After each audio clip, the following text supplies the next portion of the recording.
Menparekraf Sandiaga Uno memilih tutup buku soal perjanjian utang ex-Gubernur DKI Anies Baswedan 50 miliar rupiah.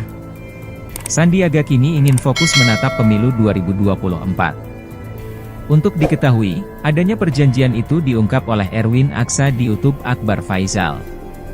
Erwin Aksa telah mengizinkan pernyataannya dalam video untuk dikutip. Erwin, yang kala itu menjadi pendukung Anies Sandi di Pilgub DKI 2017, menceritakan uang tersebut dibutuhkan agar roda logistik lancar dalam memenangi kursi DKI 1. Dia menyebut surat perjanjian utang piutang ini disusun Rikrik Rizkiana, pengacara Sandiaga saat itu. Itu memang waktu putaran pertama, ya. Logistik juga susah. Jadi, ya, yang punya logistik kan Sandi. Sandi kan banyak saham, likuiditas bagus, dan sebagainya. Ya ada perjanjian satu lagi, yang saya kira itu yang ada di Pak Rikrik itu, kata Erwin. Intinya, kalau tidak salah itu perjanjian utang piutang barangkali ya.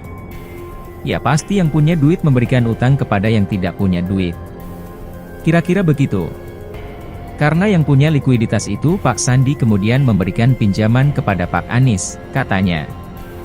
Erwin menilai situasi logistik saat putaran pertama Pilkada DKI 2017 masih cenderung sulit.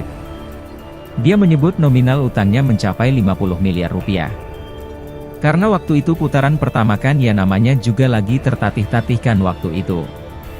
Jadi kira-kira begitu. Yang itu saya lihat. Dan itu ada di Pak Rikrik. Nilainya berapa? Ya, 50 miliar rupiah barangkali. Apakah sudah lunas? Saya kira belum barangkali, ya, ujar dia. Sandiaga tak ingin memperpanjang soal utang piutang dengan Anies Baswedan. Sandiaga mengaku ingin menatap masa depan.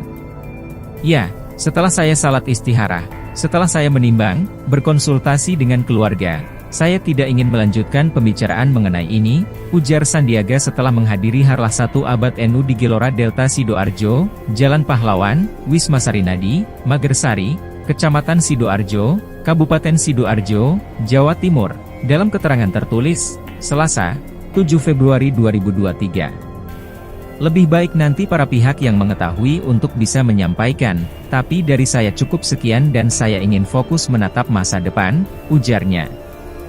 Sandiaga tak ingin soal utang piutang menjadi polemik jelang Pilpres 2024. Mengingat tahapan kontestasi Pilpres 2024 telah dimulai saat ini.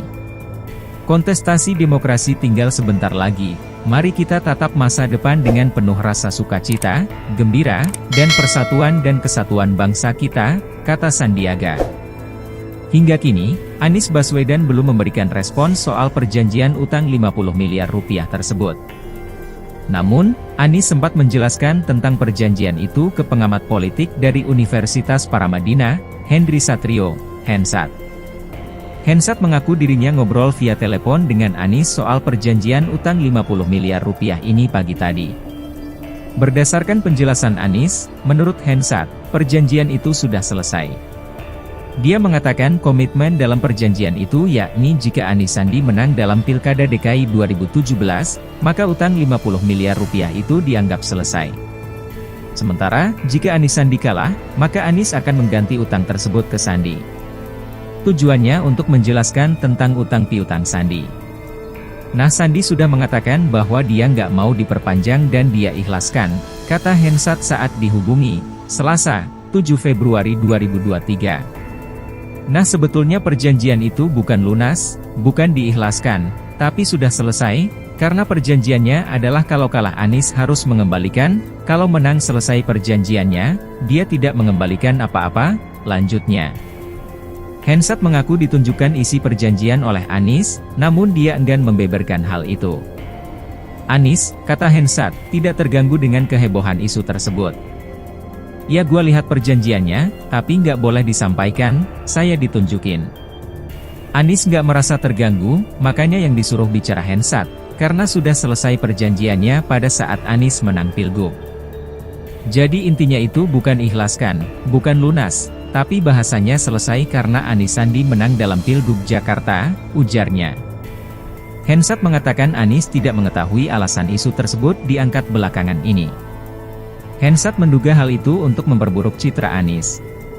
Tapi kenapa hal ini diangkat tiba-tiba? Ya nggak tahu, mungkin ini untuk mengganggu atau mencitrakan Anies nggak komit, tapi Anies komit. Perjanjian itu selesai dan perjanjian yang ada adalah setelah itu antara Anies dengan rakyat Jakarta, ujarnya.